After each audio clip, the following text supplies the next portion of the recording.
It's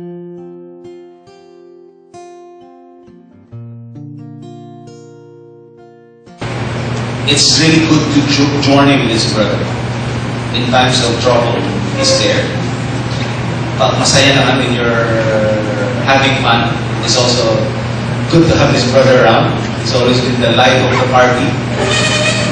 And let's all welcome our brother Raoul Roncal. Okay, good afternoon, brothers and sisters. Life of the party daw, pero kagising ko lang. Kagising na rin ba? So, life of a sleeping party siguro to. Okay, what I will do is just to explain a little bit what we will do in this next, these 3 sessions. Let me just at least, hopefully, give you a understanding of what to expect in the presentations that I will be giving you. Pyong told me that it will be nice that these presentations won't be too long, so that at least I will give you more opportunities to actually pray and think and really relax also. You know, one of the things that I've been experiencing, aside from the fact that I teach in the Ateneo, I also have a lot of opportunities to talk to my former students who are now in the corporate world. And of course, I have a lot of opportunities to speak to brothers and sisters in Lingkod. And consistent though, it's a consistent comment to me. My students will sometimes come back to me in the Ateneo and tell me, "Sir, I wish I was back in college." And I said, why? Why would you say that? I didn't realize that the pressure in the corporate world is like this. No? And, or many of the brothers and sisters here, but sometimes I would see them, "Kumusta na? How are you? What have you been doing?" Busy. Immediate, the word busy comes, and as they utter the word busy, you could really see in their face that they're remembering how busy they are. Kasi bigla nang na-stress ulit, ano? They were smiling at me when I asked them how they are, but then immediately after they thought about how they are busy, and then you see the stress on the face. So, what we would like to do is at least give you an opportunity to really take a break and pray a lot more. And my aim is not to say a lot, although this first part might take a little bit of time because I'm introducing what we will do. But my aim is to avoid something that I heard one time. There was this wonderful speaker, magaling talaga siya. He's a great speaker, and he was speaking for about 20-30 minutes. And I said, "Wow, that's a wonderful talk." Then I realized he was just introducing it, no? And then, oh my gosh, and then we ended up listening to him for an hour and a half. And he was good, but at some point, some of us fell asleep. So I will try my best at least make it short, mainly because we would like to open the time for you to actually pray. So the topic for today, let me just introduce it to you, and I will explain what we will try to do. If you have your Bibles with you, please open your Bibles to Mark chapter 8, 34 to 35. You will be surprised that our reflection passage or our theme for our retreat is just this 2-sentence passage in the Bible. This is it. Everything that I will say is just based on this particular passage in the Bible. Mark chapter 8, 34, 35. And this is where Jesus invites His disciples to follow Him.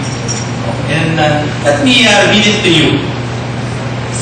And calling the crowd to Him and His disciples, He said to them, "If anyone would come after me, let him deny himself and take up his cross and follow me. For whoever would save his life will lose it.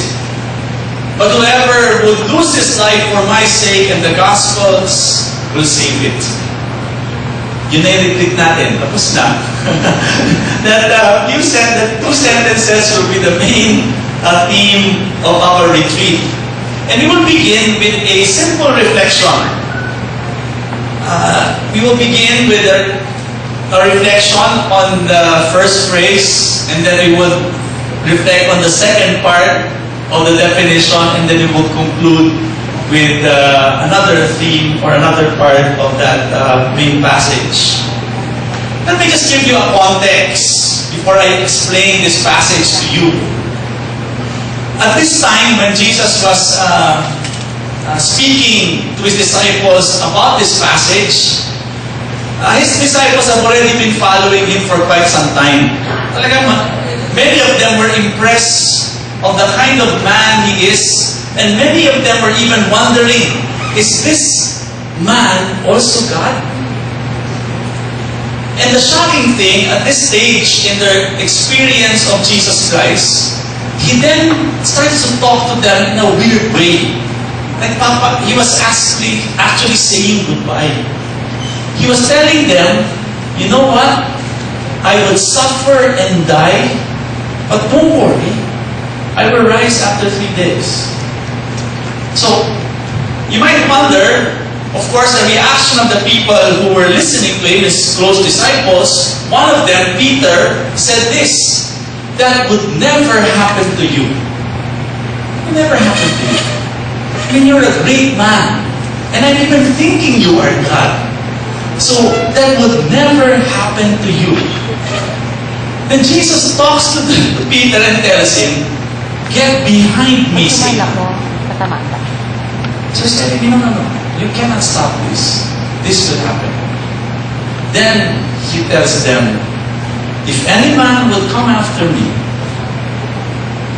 he must deny himself, take up his cross, and follow me. That's where we find ourselves now in this passage. So we will just begin with a simple sort of exercise of reflecting on this part.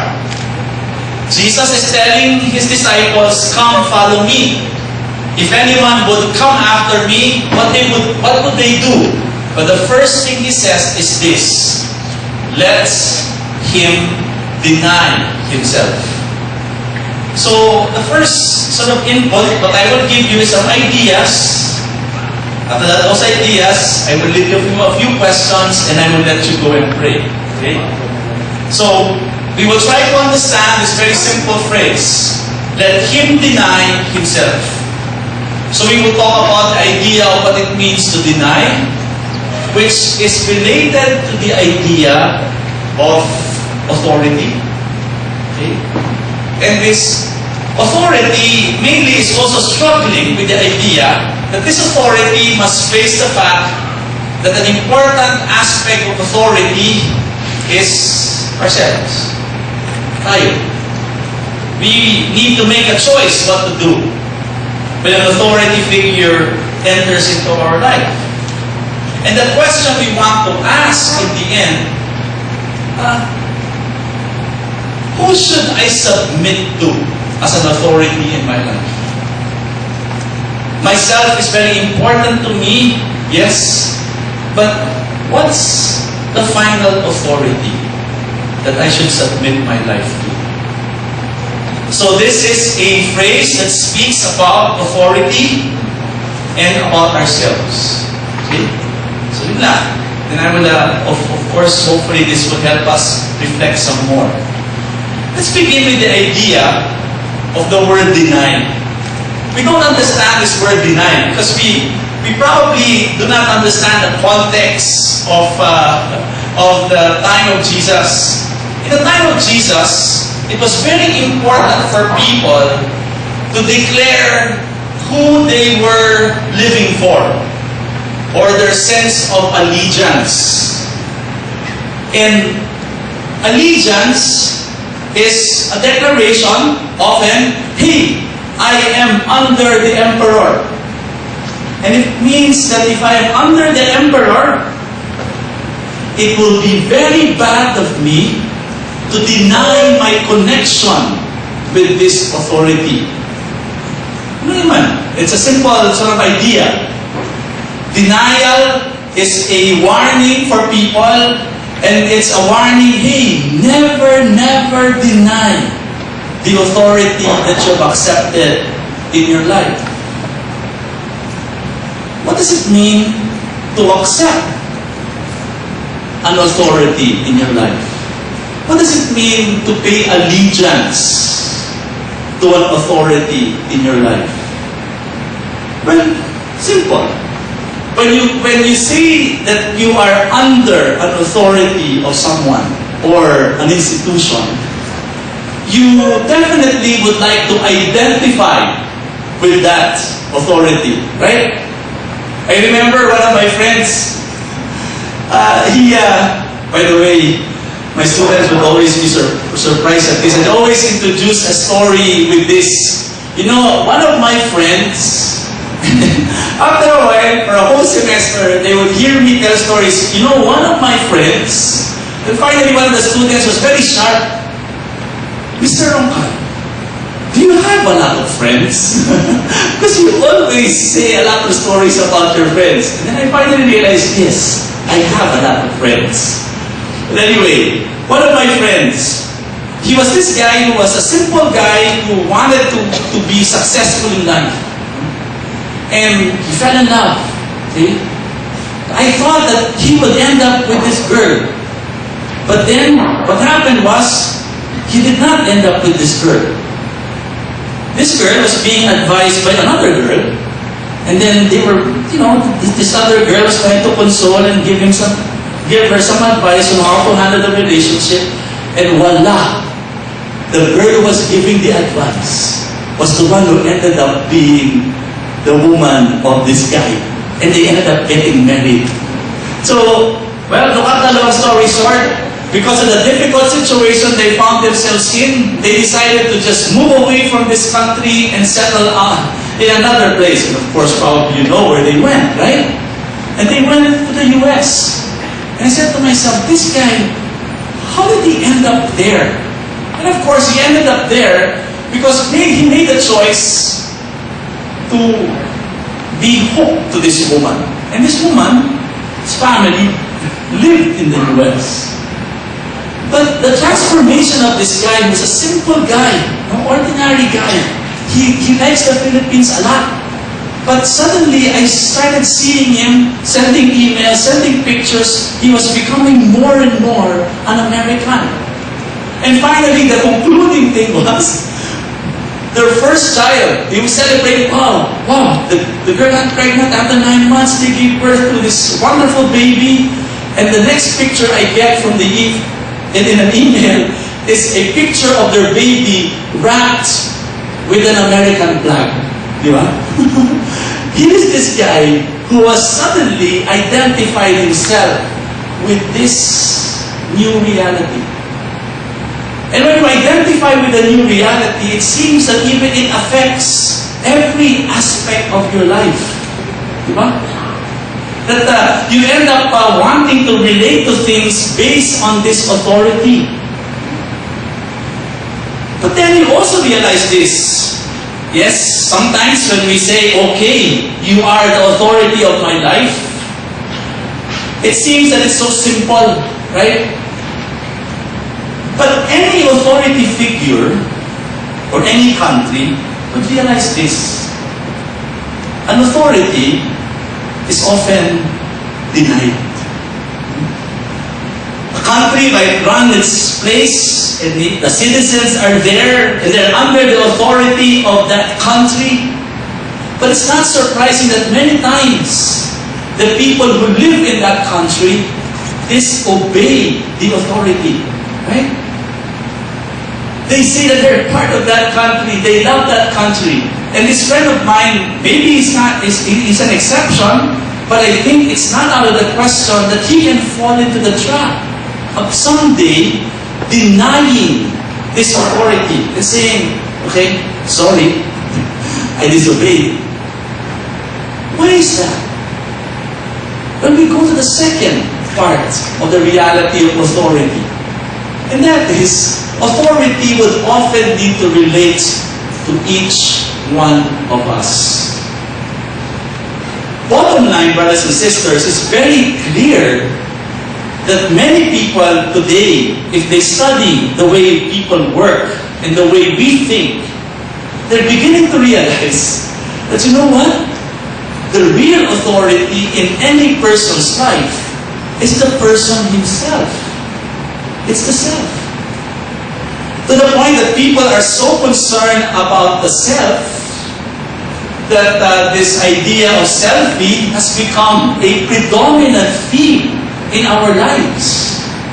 Now, what is so wrong with selfie or being concerned about self? Nothing. It's part of normal human life. The self, in the end, you are the one who will determine your future. If you want your picture to be taken any place, it's up to you to decide where to go. The concept of self today is so important that nowadays people are concerned about yourself being overpowered by an authority, right? If a boss is too strict and if a boss is abusing you, sometimes we are forced to what? Fight for our rights. And it is out there. There are many laws that protect each one of us from being abused by an authority. Because we want to take care of ourselves. Right? And if you study this idea of self, it's also very clear that unconsciously, even if the self is important, we're always asking ourselves, but what are we living for? Who is really running our life? People have analyzed this through the years, and psychologists have analyzed how things work. And they even sometimes put a way of understanding how we relate to life. Some people unconsciously, they live, their authority is actually their basic needs. Or their authority is their sense of safety. Or their authority is their sense of self-esteem and confidence.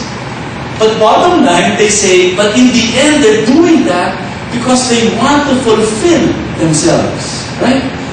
Very simple.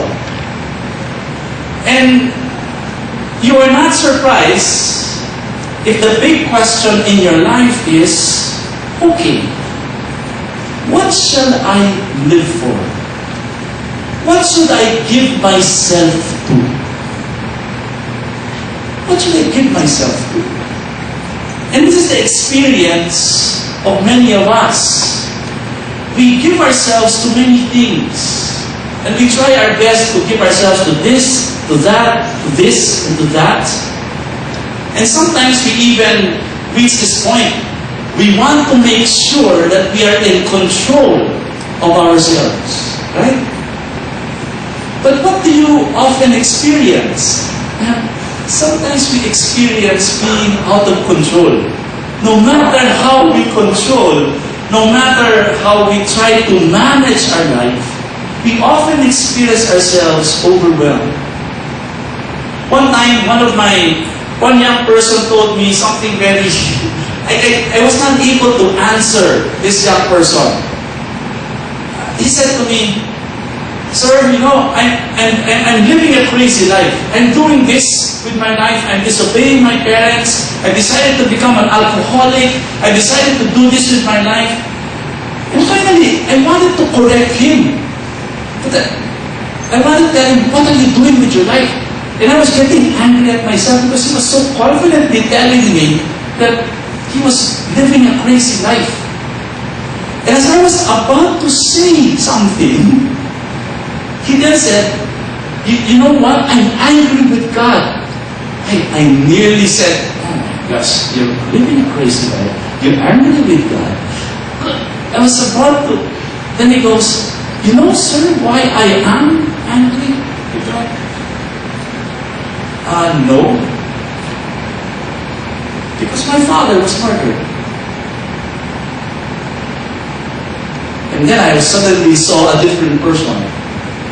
Was struggling with something so difficult in his life. He was trying to take control of his life. And he could not. And he was confused, did not know what to do, and he found himself overwhelmed.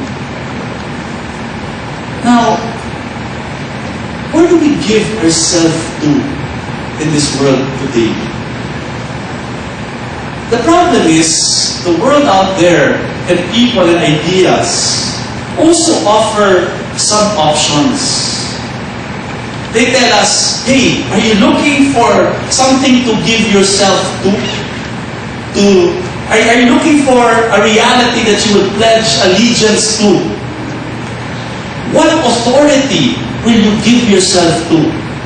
Well, there's some options out there. One, very classic, live for material things. Money is the key. Live under the authority of money and you will fulfill yourself. But of course, I think you all know, sometimes if we keep on trying, it never satisfies. I remember this guy who told me, a businessman who owned several companies, he told me his story. He said, Raoul, when I was 26, when I was 21 years old, right after graduation, I told myself I will be a millionaire at the age of 30. At age 26, Raoul, I felt I was near my dream.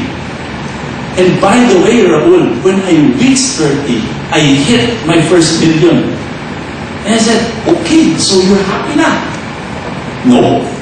When you aim for a million, you don't stop there. You just keep on going. I went from my second, my third, my fourth, my fifth, and I just kept on going. But after a while, I asked myself, is this really it? The world today also offers that one possible sense of fulfillment or an authority that you give your lives to is sex. And I'm not talking about just a sexual act, Everything involved in intimate relationships or the longing for a companion that will fulfill you. This is what you need to live for. But even in the best relationships, people still feel that this is not satisfying. Finally, the most tempting of all is this. The option to aim for power. Three things that I mentioned are classical temptations. The temptation to fall under the authority of money, sex, and power. And power is the most tempting of all. Because power is achieving that point in your life when you can actually say you are in control. You are at the top of the world. Nobody can tell you what to do because you are the one in control of your life. That's power. Have you ever wondered sometimes, if you hear the stories of what our politicians do to us, have you ever experienced, what? They did what? They stole that amount of money and they kept going. Where? Are they not afraid of being caught? But you know, brothers and sisters, people who aim for power always feel that they are on top of the world, that there is no one who could bring them down. That's the problem. That's why the classic saying is absolute power corrupts absolutely, right? So, where do we give ourselves to? Where do we give ourselves to? What's the authority in our life that we could actually offer our lives to? Well, this passage that we are reflecting on is giving us a clear declaration. The authority that you're dealing with is first yourself, right? Who would you give yourself to?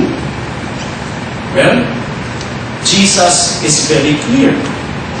He's telling us, follow me. I am the authority in your life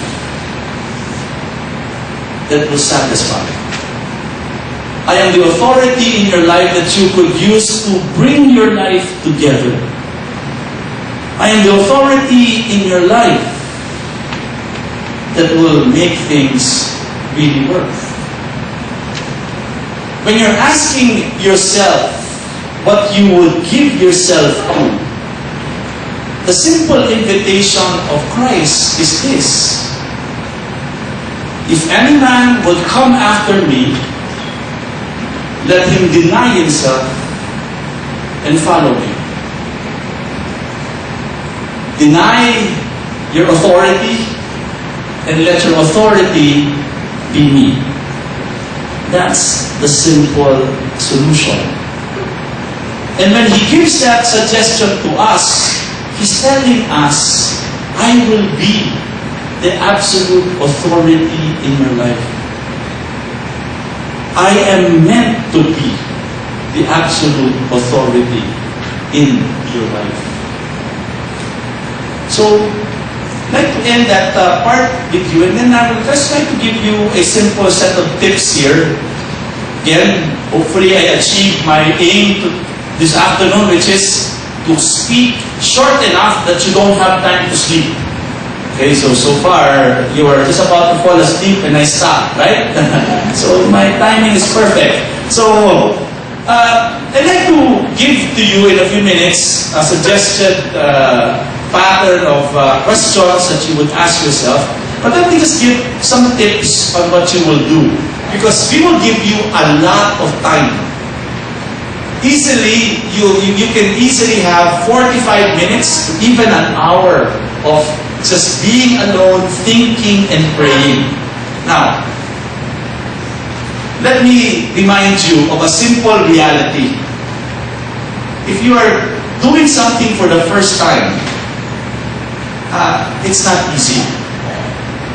Any one of you here tried running and entering into a running program? Yung tatakbo kayo regularly, you would run regularly. Have you ever tried that? I tried that. You know, at some point I was parang 210 pounds and I had to lose around 30 pounds. And I got into this running program and I said, oh my gosh, 10 kilometers. I was thinking, what's the good aim? Maybe begin running 10 kilometers 3 times a week. And then I found this very simple suggestion. Don't do that. Just run for 12 minutes and 3 times a week, and don't even think of how far you go. Start small. And that's what I did. Now, today, as you begin praying, start small. Try to do this thing that I will ask you to do for 15 minutes. If you get bored, okay, stand up a little bit, maybe do something else for a while, maybe then go at it again for another 15 minutes. Just try your best to do it little by little. But the aim is to, as best as you could, use your time to pray as best as you could. Okay? Now, tips on prayer. Very simple. We'll follow this passage in the Bible as our pattern for prayer. Very easy to remember. Be still and know I am God. That's our tip for prayer. Be still and know I am God. Okay? That's a pattern. So the first step is this. Be still.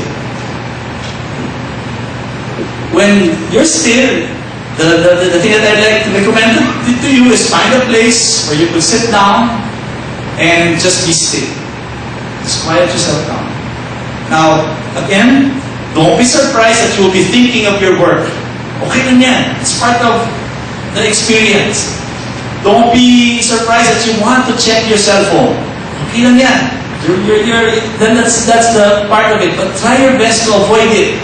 If you want, you can put a sort of a sheet of paper there or your planner. If a business thing comes to your mind, just write it down. So as you write it down, or I need to do this, write it down. And keep on doing that for a while, until you run out of things to be distracted about. And then you will find yourself slowly being still. Okay? Be still is a reminder that most likely we are coming from a state of the opposite, which is business, a lot of things in our mind, And to achieve the be still, it takes some time. It will take some time. So just write down. As soon as you feel that, wow, this is actually good. I'm relaxed. I'm not thinking too much about anything. Okay? What are you doing? You are now actually praying. Then, start to know. In the part of know, you begin doing the exercise, which I will describe to you in a few minutes here. Just answer the questions, read the Bible passage, start to write things about the passage that I'm asking you to read. Start writing, start putting ideas. Sometimes you just stop writing, think, write, think, write. Sometimes you can walk around, just keep on thinking. After you've thought for some time and you feel that you have a lot of things already in your notebook, you begin talking to God. And knowing that, in all this, from the point of the beginning till your writing, God has always been there. He's actually searching for you. And start talking to Him. One of my students once asked me, "Sir, how do I pray? How do I pray?" I told him, just go to the chapel and, "Sir, I don't even believe in God." Okay, that's a problem. You don't believe in God, but you want to pray? Yes, because I want to really find out if He exists. So I told him, okay, simple point. Go to the chapel and say this: "God, if you're really there, I want to know you." Sir, I don't believe in God. Nine. Yes, that's exactly the point. It's also an experiment. Because if there is no God, nobody will hear you. Right? Yeah, you're right, sir. Nobody will hear me. Yes, and nothing will happen. What's a good way of proving there is no God, right? Yeah, you could. But then the problem is, if there is a God, something might happen. He was a little bit worried. Yeah, you're right. Something might happen. Anyway, okay, sir. After a few months, he comes back. "Sir, I've been doing your experiment." Nothing. I'm experiencing nothing. "So what do I do, sir?" "Well, just try to keep on doing it and see. Are you afraid?" "No, sir." So, after another month, he comes back to me and tells me, in a hurry up, he was just saying goodbye. "Sir, I'm about to say goodbye. And by the way, sir, you know what, sir? I think there is really a God." I said, "Oh, really? Explain to me." "No, sir, just believe me, there is a God." Again, what's the simple point? And the simple point is, it is true. If there is no God, nothing will happen in our minds and hearts. We won't experience any peace. We won't experience anything. But if there is a God, and you're looking for Him, then you would actually find a way for us to know Him, right? So, follow this simple pattern. If you've never done it before, don't be afraid. There's always a first time. So I'd like to at least this is one way of doing it. Based on my input to you, I gave you some ideas of authorities, how you can give yourself to an authority, and you're living for that authority. List down those authorities in your life. And describe its effect in your life. I'm this person, I live for, my authority is really my work. I don't know. What is the effect of that work to you? Sometimes anxiety, sometimes joy. Just keep on sort of thinking about that. Okay? And then, after you've listed enough, try to then look at Mark chapter 8, 34 to 35. Just read it slowly, again and again. I've explained it a little bit to you. Maybe as you read it, You will understand it some more. And then conclude with answering the last question. How much have you accepted the invitation of Jesus to deny yourself? Probably by this time you know that it means submitting yourself to the authority of God. And a simple way of answering that question, a synonymous question is, where is God in your life? It could be as simple as that. You can also say, just answer the question inside the open and close parentheses. Okay, I think that's enough for sort of some kind of a guide for our first meditation. Then we will do our second meditation on taking up our cross.